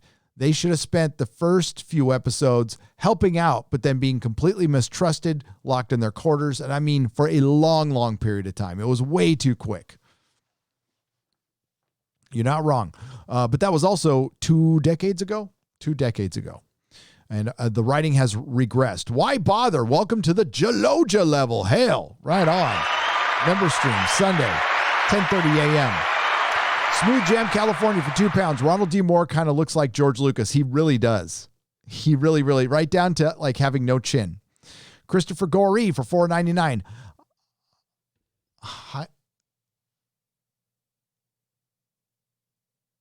I'm trying to figure out what this word is. Oh, hyphenating with your wife's name sounds like, I have trouble reading. Hyphenating with your wife's name sounds like a Kibblesmith move. A Kibblesmith move. Christopher, a.k.a. the Good Reverend. That is an absolute Kibblesmith move.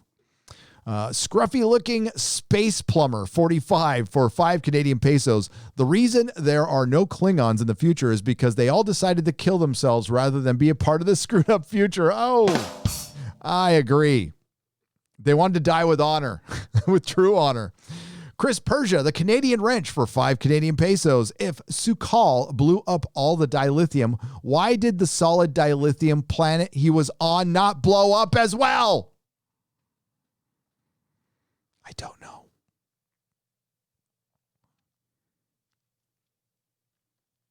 It's stupid. Michael Burnham's constipated face for £2. Oh, so mad. Why bother for £10? Thank you for thank you, Michael Burnham's constipated face. Star Trek Discovery doesn't deserve to get jalojed on by an adopted Mocklins, Jar Jar Binks, or adopted by Mocklins and Jar Jar Binks. The further it goes, the worse it is. But damn, you and Az make me laugh to tears. Oh, thanks. It's kind of easy. We've got some really horrific material to present to you, and it writes itself. I think Az would agree with me that this is the dumbest show ever written. And I mean ever in the history of television, ever. Since we have been writing on or drawing little pictures of animals on the walls of caves, this takes us back to that. It's if you don't watch it, it's hard to put into words like how many dumb things happen in a single episode. I skip a bunch. Michael O'Hanlon, welcome to the protomolecule level. I appreciate you. I'm just making sure. Bill Atwood for $5. Appreciate the diversion from political events. Too many other sources covering it ad nauseum. Yep. I figured there are far better people, more informed people than me talking about it. By all means, go find your informed source, not your authoritative one, your informed one, and find out what's going on. But here we just talk about some fun stuff. Sassy Marie, thank you again for the super sticker. Morgan King, as someone, I read that one. I'm just making sure I didn't miss any.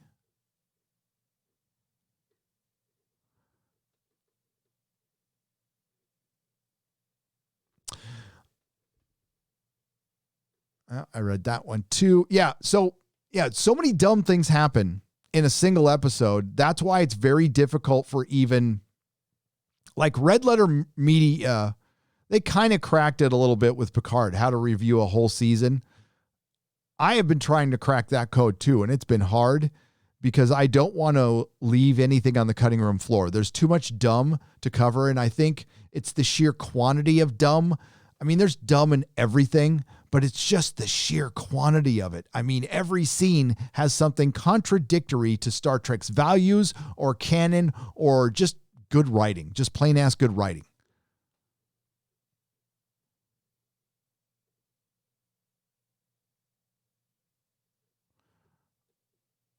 All right. It looks like I haven't missed any. And that's good. Fat Steven Seagal beat up Pablo Hidalgo for 2 Canadian pesos. The end with this TOS music triggered my man bun. Yeah, that pissed me off. That pissed me off at the end. That was too much. Desecrating Alexander Courage right there. And the best way to deal with this is just to cleanse the palate with either a better show or go watch an original series episode or Next Generation. That's all well and good. Do we have Kai's book? Do we have? Oh yeah. By the way, I'm supposed to mention there's speaking of swag, there's a giveaway on Instagram. Jennifer Cisco put the link in the chat. If you follow me on Instagram, and you follow Mrs. Nerdrotic's instructions, you could win stuff, and we send it to you for free, no matter where you are. I mean, I know mail's kind of wonky right now in some countries, but if we can send it to you, we'll send it. It's at no cost to you. Free swag. All you got to do is enter to win, and that's at Instagram.com/Nerdrotic. Eric, could you put in Kai's book so we can take a look at it? In the meantime, I'll read. Manowar 665, neighbor of the beast, says, meant to email you in advance, but the tracking says Star Trek has, the tracking says you have some Star Trek tats in your P.O. box. What? No way.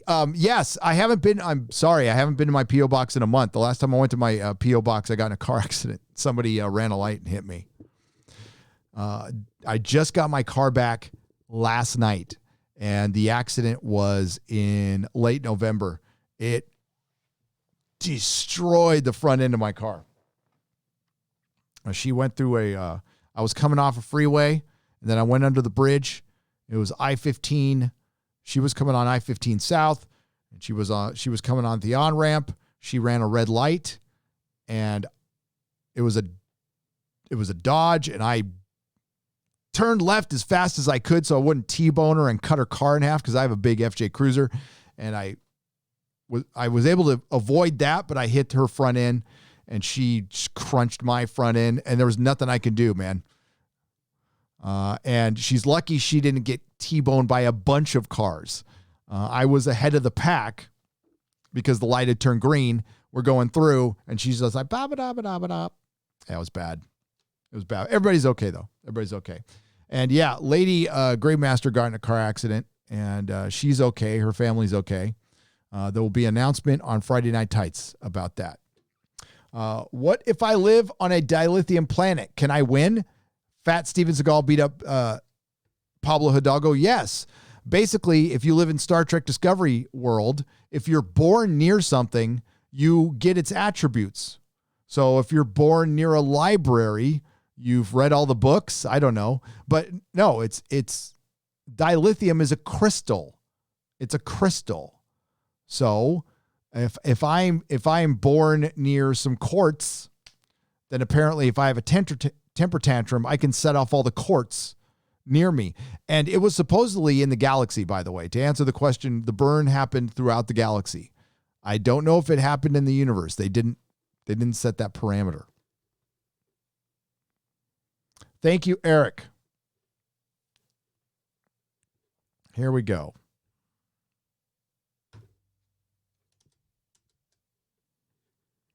Oh, you can't see that. Hang on. I'll fix that right quick. There we go. It's 1999.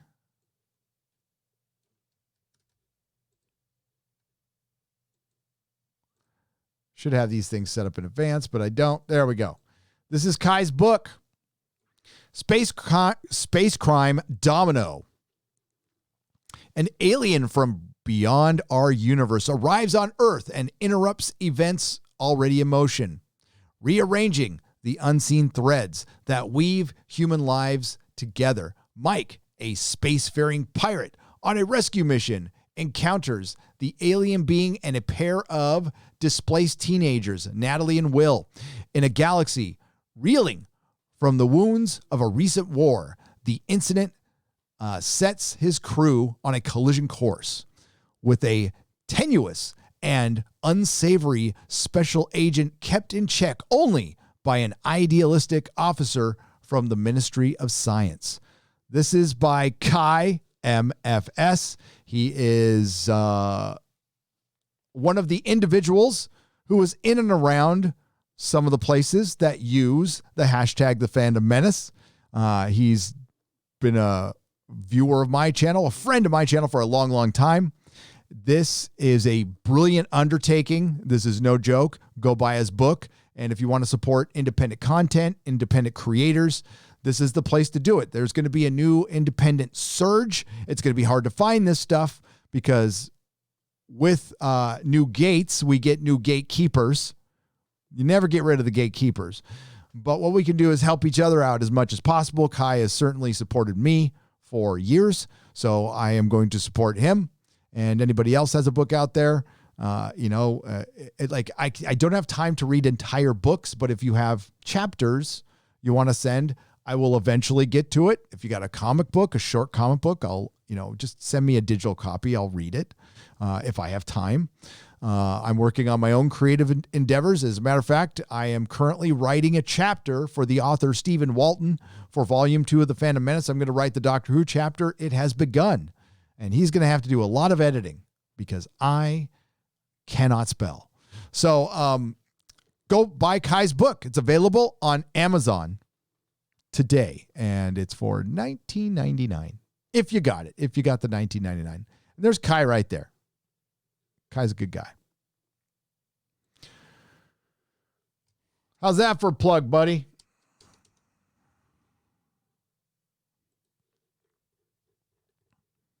Hope you like that. Apparently, the book was born at the Library of Gender Studies Department. Why bother for £5? Yeah, the book for Star Trek, yes. Henry for £5. Hi, Gary. Kurtzman's contract ends soon, right?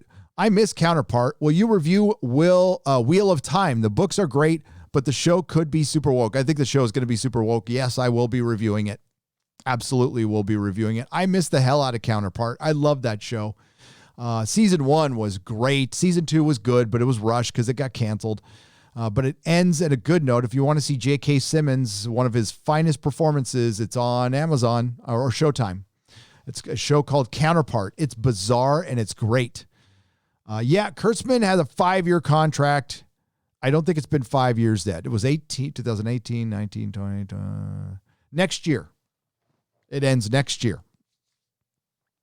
All right, everyone. Man, it's been 2 hours. I did not expect to go this long, but I'm going to call it. Hope you all had a great day. We talked for Star Trek for 2 hours. That's pretty good. Friday Night Tights tomorrow with It's a Gundam. It's a Gundam returns, 2 p.m. Pacific time. Join me, Comics Division. OMB reviews. I got to get used to that. Jeremy from Geeks and Gamers. Tom from Midnight's Edge and Midnight's Edge After Dark. Maybe Quarter Black. Well, he comes when he wants to. The door's always open for him. And of course, Az from Heel versus Babyface for a 3, 4, 5, 6 hour discussion about everything pop culture that has happened over the last 2 weeks. We'll talk about Doctor Who. We'll talk about Star Trek. I'm sure we're going to talk about Wonder Woman. That is not a subject that's going away. Listen, it's unbelievable that Wonder Woman draped somebody and that got by hundreds, maybe thousands of people. They didn't even realize they did anything wrong until the movie was released. It's great. Look for a Doctor Who video. And the main thing I'm working on right now is Star Trek Discovery. I want to get that out. And if you guys like that format, then that'll make me hurry up on Picard and get that out faster. I still owe you a Mandalorian review. There's going to be a lot of reviews. That was my...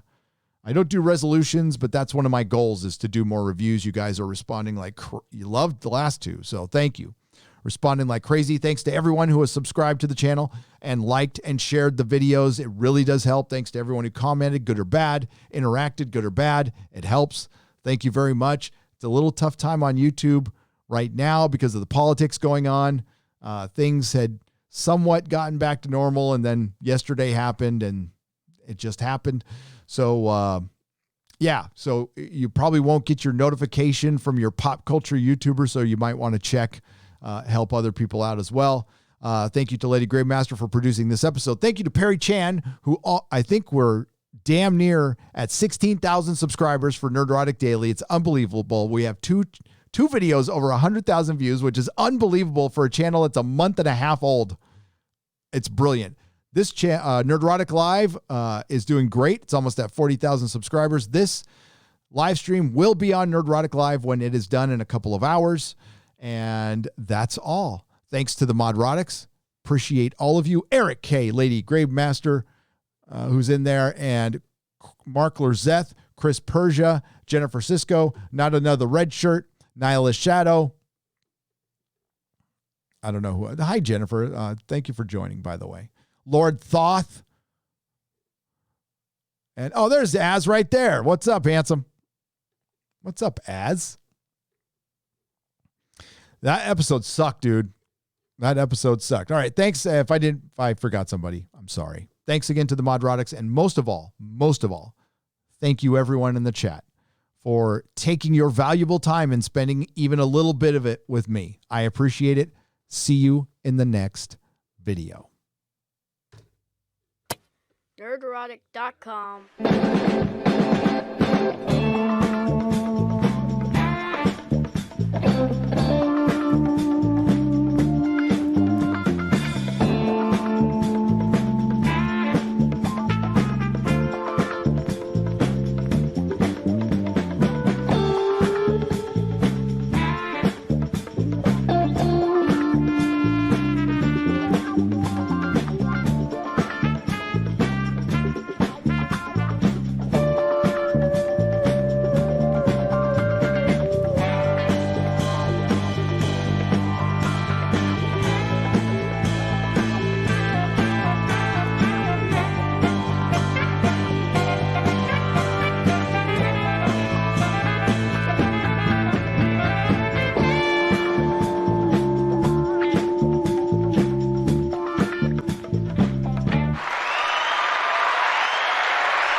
This episode was not sponsored by The Expanse on Amazon Prime. You can watch episodes today. And it was also not sponsored by The Orville, which is available on Hulu. Season 3 will be coming someday.